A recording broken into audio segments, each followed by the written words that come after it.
마태복음 15장 21절부터 28절 말씀까지 한 절씩 한 절씩 제가 먼저 읽고 여러분 그 다음 읽고 우리 교독하도록 하겠습니다. 21절입니다.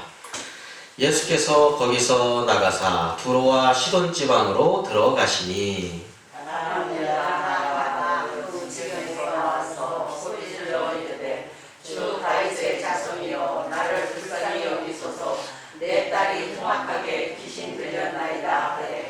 예수는 한 말씀도 대답하지 아니하시니 제자들이 와서 청하여 말하되 그 여자가 우리 뒤에서 소리를 지르오니 그를 보내소서. 예수께서 대답하여 이르시되 나는 이스라엘 시대에 여러분 양 외에는 다른 데로 보내심을 받지 아니하였노라 하시니 여자가 와서 예수께 절하며 이르되 주여 저를 도우소서. 대답하여 이르시되 자네 떡을 취하여 개들에게 던짐이 마땅하지 아니하니라. 여자가 이르되 주여 올소이다마는 개들도 제 주인의 상에서 떨어지는 부스러기를 먹나이다 하니 이에 예수께서 대답하여 이르시되 여자여 내 믿음이 크도다. 내 소원대로 되리라 하시니 그때부터 나의 딸이 나으리라. 아멘. 네, 18절 말씀까지 보도록 하겠습니다. 네, 여러분 잘 지내셨습니까? 네. 저한테 여러 가지 기쁨이 있지만 우리 성도님들을 만나는 건 더할 나위 없이 좋은 기쁨입니다. 그래서 얼굴만 봐도 반갑고 기쁘고 그렇습니다. 자, 오늘 말씀은 정말 놀라운 이야기 중에 하나죠. 성경에 보면 참 감동적인 이야기들이 참 많이 나와요. 그 가운데 하나가 또 이 이야기가 아닌가 싶습니다. 한 여인의 이야기죠. 그 여인에게는 그 남편 이야기는 없고요. 일단 딸아이의 이야기가 있습니다. 그 딸이 굉장히 흉악한 귀신에게 고통받고 있는 상태였습니다. 근데 이 여인이 어떤 여인이냐면 이스라엘 여인이 아니에요. 어느 지역의 여인이냐면 가나안 여인이라고 성경에 소개되고 있죠. 가나안 여인이에요. 가나안 여인은 이스라엘 여인하고 좀 차이가 있죠. 가나안 땅은 지금으로 말하면은 지금 이스라엘 땅이죠. 이스라엘 땅.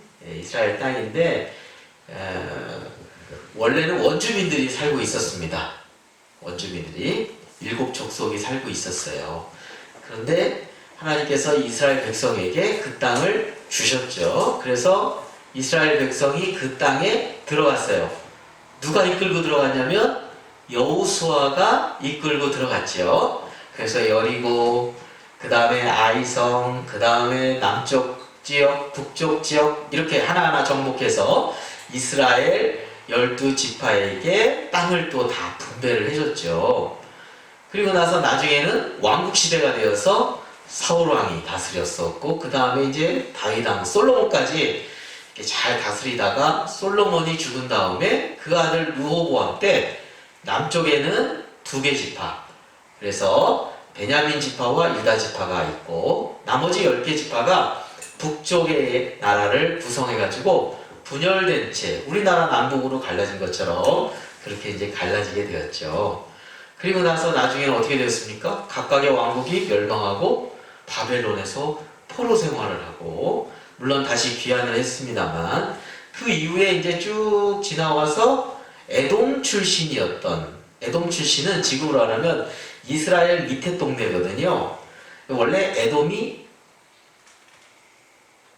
에서의 후손입니다. 에서 하면은 야곱의 쌍둥이 형이죠.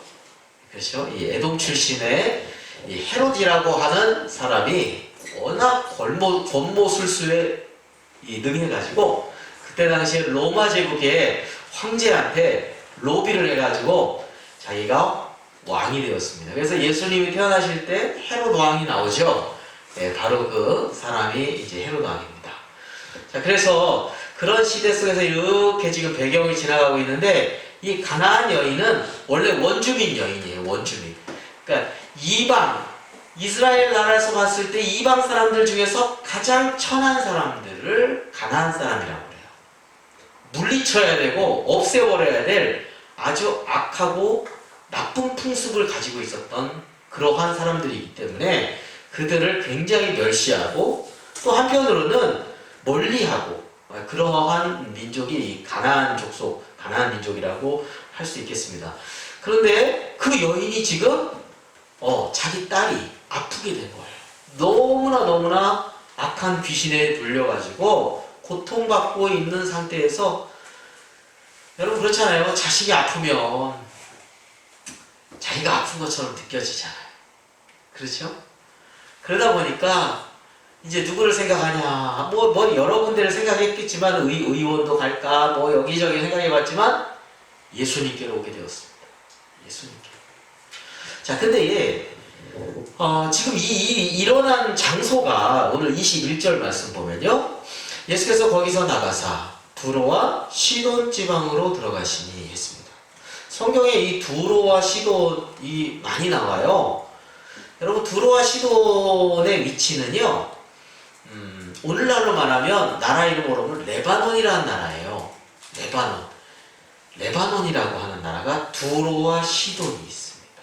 꽤 오래된 나라고요. 사실 이 두로와 시돈이라는 것은 솔로몬 때 성전을 건축할 때 두로와 히람이 그 레바논의 백향목이 아주 유명하거든요. 목재로서 최고의 백향목을 그 두로의 히람이라고 하는 왕이 그것을 가져왔습니다. 뿐만 아니라 이 두로라고 하는 나라 시돈이라는 이 도시국가거든요. 도시국가인데 이 나라는 지금 전 세계 공통어가 영어잖아요. 그렇잖아요. 예. 영어 하나로 서로 간에 공통어로 이렇게 대화를 하지 않습니까? 근데 이 알파벳, 영어 A, B, C, D 알파벳의 기원이 바로 이 페니키아라고 하는 데서 기원했는데 이 페니키아 도시예요. 여기가 페니키아예요. 두로와 시돈이 굉장히 오래된 도시고 굉장히 강력한 그러한 문명을 가지고 있었던 지역이라고 할 수 있겠습니다.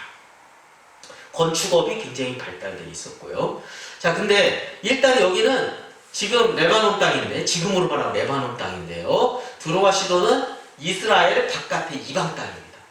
자, 이방 땅에서 가나안 여인, 이방 여인이 예수님께 쫓아왔어요.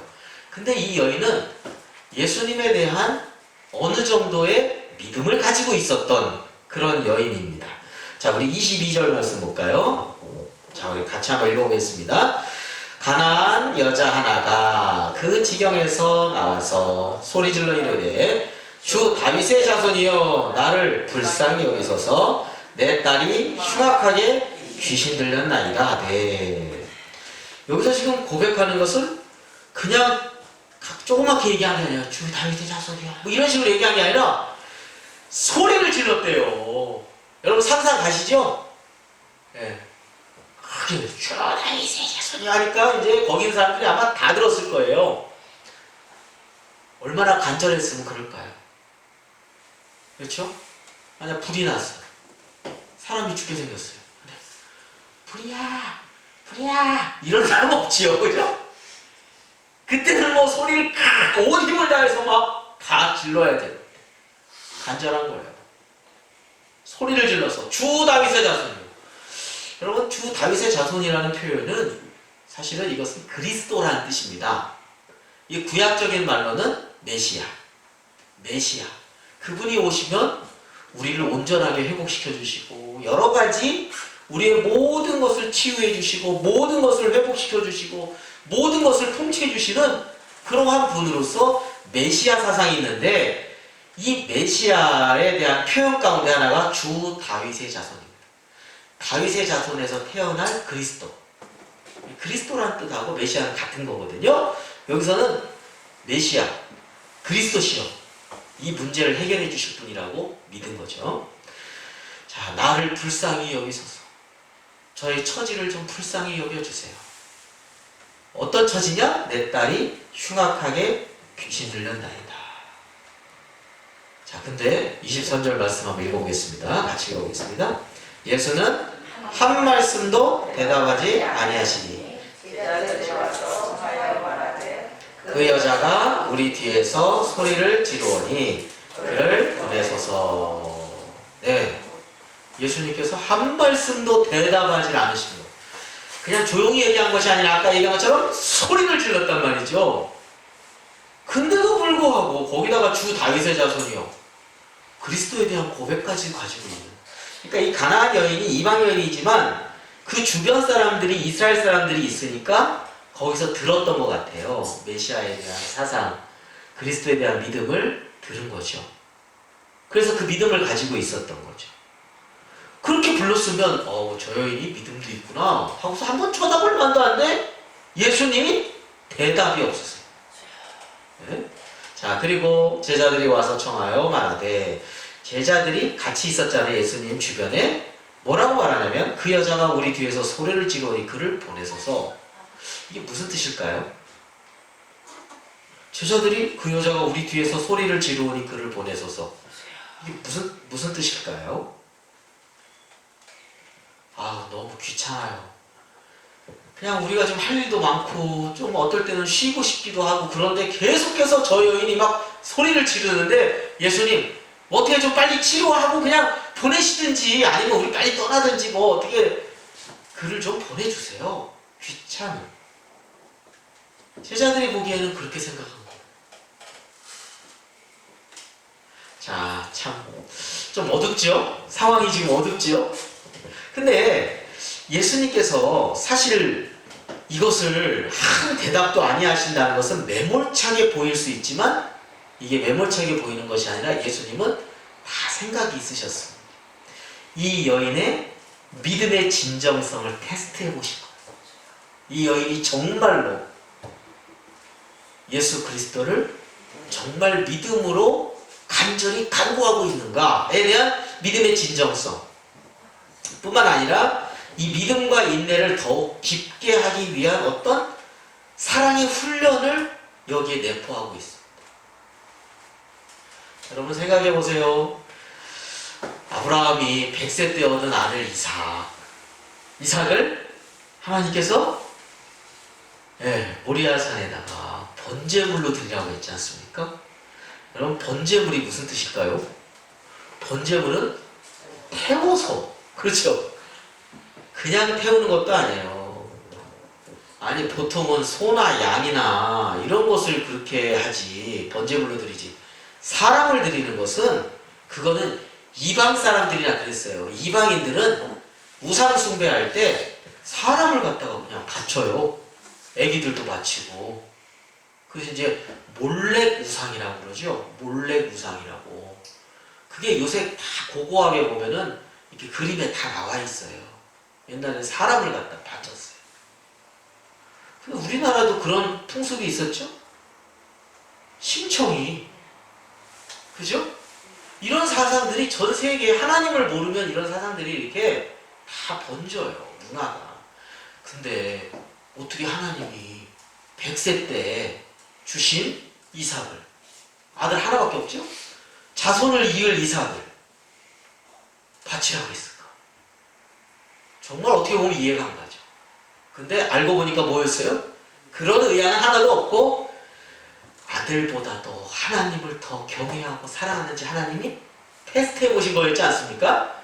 거기 갔더니 벌써 다 준비해놨잖아요. 번제물을 다 준비해놨어요. 그렇습니다. 하나님은 이렇게 우리를 테스트할 때가 있어요. 마찬가지인 거죠. 이 여인한테도 뭔가 계속 테스트를 하고 계시다는 거죠. 자, 24절 말씀 읽어보겠습니다. 24절 읽겠습니다. 예수께서 대답하여 이르시되 나는 이스라엘의 집에 잃어버린 양 외에는 다른 데로 보내심을 받지 아니하였노라 하시니. 아이고, 이번엔 더 매몰차시네요. 나는 이스라엘 사람들만 관심이 있지 난 다른 데 관심 없어, 이런 얘기예요. 물론 이스라엘을 통해서 하나님은 모든 민족이 다 구원받게 하시고 하나님을 알게 하기를 원하셨던 그런 구원의 섭리와 계획을 가지고 계신 건 맞습니다. 그런데 이 말도 어떤 면에서는 굉장히 매몰찬 말이죠. 너 이방 여인이지? 난 너하고 상관없어, 이런 얘기거든요. 그러니까 너 나한테 가까이 와서 치료받을 생각은 좀 멀리 했으면 좋겠는데, 이런 얘기입니다.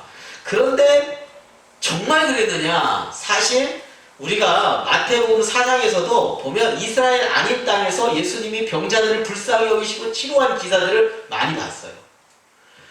마태복음 8장에는 로마의 백부장이 그 하인이 고침받기 위해서 왔을 때 백부장의 그 하인을 고쳐주셨잖아요.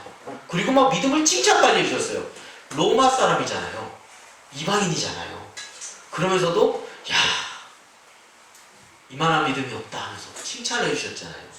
그러니까 어떤 면에서 이 여인도 사실은 마찬가지예요. 여기서 지금 예수님께서 나는 이스라엘 사람들만 치료해주고 이스라엘 사람들만 구원해줄 것 같은 어떤 뉘앙스로 말씀하신 것 같지만 이것도 한번 이 여인을 테스트해본 거예요.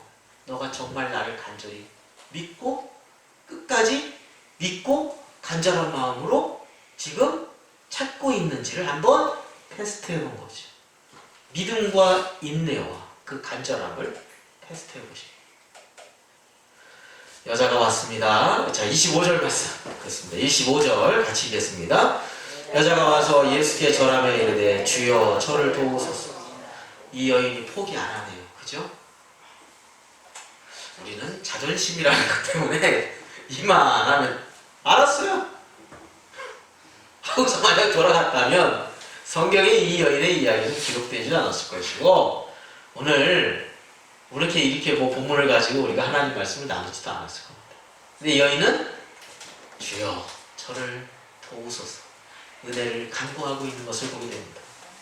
자, 26절 말씀으로 가겠습니다. 26절 같이 읽겠습니다.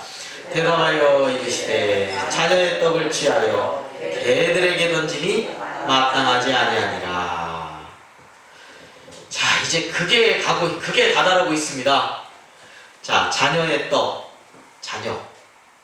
자녀는 이스라엘 백성들을 말하죠. 이스라엘 백성들에게 떡은 은혜와 축복을 말합니다. 자, 이스라엘 백성들에게는 떡을 주지만 개들에게 이건 주지 않는다는 거예요. 개들에게 떡을 주진 않는다. 자녀들에게만 주지. 개들에게 던지는 것은 마땅치 않다. 이방 사람들을 개에 비유했죠. 물론 개라는 단어가 두 가지가 있어요. 예, 근데 하나는 그냥 천박한 개고 여기서는 강아지 이런 비슷한 애완용 개, 강아지 이런 의미의 개예요. 조금 구별은 되지만 그래도 사람 취급 안 하고 이 개 취급한 건 이건 굉장한 자존심을 상처를 줄 수 있는 겁니다. 모욕이죠. 어떤 면에서 그렇게 받아들일 수 있겠죠. 자녀의 떡을 취하여 개들에게 던짐이 마땅하지 않다 이렇게 말씀하십니다. 이 정도 되면 웬만한 사람들은 포기하고 돌아갔을 거예요. 근데 간절한 소망이 있다 보니까 이걸 겸손으로 받아들이고 그것을 다시 말하면 지혜롭게 대답하고 끝까지 인내함으로 간구하고 있는 것을 보게 됩니다.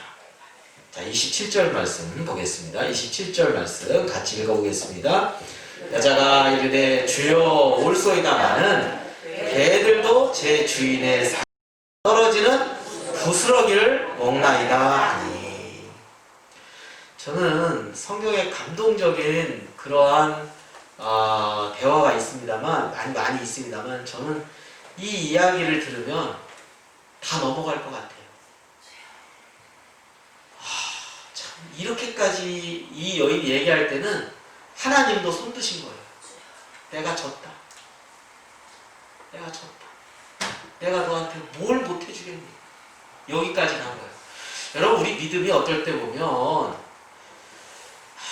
하나님 앞에 이런 가난한 여인과 같은 간절함과 끝까지 매달리는 것이 좀 필요할 것 같아요. 하나님이 야 내가 졌다. 이 손 다 들어줄게. 이런 것이 있으면 돼요.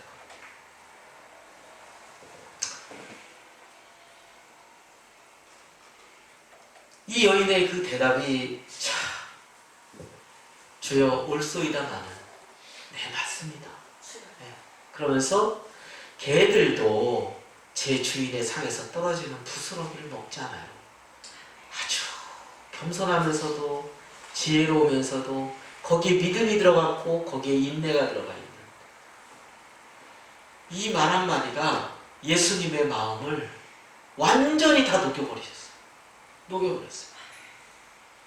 그래서 뭐라고 말씀하십니까? 28절 말씀 보겠습니다. 이에 예수께서 대답하여 이르시되 여자여 내 믿음이 크도다. 내 소원대로 되리라 하시니 그때로부터 그의 딸이 나으니라. 아멘. 예수님께서 여자여 내 믿음이 크다. 내 믿음이 크다. 내 소원대로 네가 원하는 만큼 다 이루어질 거라고 말씀하시죠. 그랬더니 말씀이 딱 끝나자마자 그 아이가, 그 딸아이가 지금 현장에 없잖아요. 고침받고. 백부장도 마찬가지였죠. 하인이 집에 있는데 집에 오는 거 감당하지 못하겠습니다. 말씀만 하십시오. 그러면 이루어진다라고 믿었고 그 믿음이 정말로 이루어져서 그 축신을 받게 되지 않았습니까? 마찬가지죠. 그때로부터 그의 딸이 나옵니다. 집에 있는데 현장에 있지도 않는데 이루어지었습니다. 이 로마 백부장도 마찬가지로 이방인이었죠. 또 믿음에 대해서 칭찬도 받았죠. 현장에 있지 않았지만 그대로 응답을 받았습니다. 똑같아요. 저는 오늘 이 말씀을 하면서 우리의 믿음이 칭찬받는 믿음에까지 이르러야 되겠다. 다시 말하면 내가 생각할 때 이만큼 하면 되겠지라고 하는 그 정도가 아니라 하나님의 마음을 움직일 수 있을 만큼의 우리의 간구가 있어야 된다. 믿음이 있어야 된다. 그런 생각을 하게 됩니다. 야곱도 마찬가지죠. 야곱도 처절하지 않았습니까? 처절하게 야복강가에서 환도뼈가 부러질 정도까지도. 그랬더니 그래, 알았다 하고서 에서의 마음도 돌이켜주시고 가는 길도 열어주시고 오늘날에는 참 부끄러운 것 같아요. 이 정도로 매달려서 간절히 정말 주님을 찾고 주님을 찾고 주님을 찾는 그러한 믿음이 오늘 우리에게 있어야 되지 않을까. 가나안 여인이 우리에게 보여주는 어떤 모범적인 믿음의 사례를 오늘 말씀을 함께 나누었습니다. 여러분 우리가 칭찬받는 믿음 되는 거 참 중요한 것 같아요. 하나님 감동시키는 믿음. 오늘 이 여인, 가나안 여인이 이렇게 칭찬받았어요. 내 믿음이 크도다. 내 소원대로 되리라. 여러분 우리 모두가 다 이러한 칭찬받는 믿음의 삶이 그러한 삶의 주인공들이 되시기를 주님의 이름으로 축원합니다.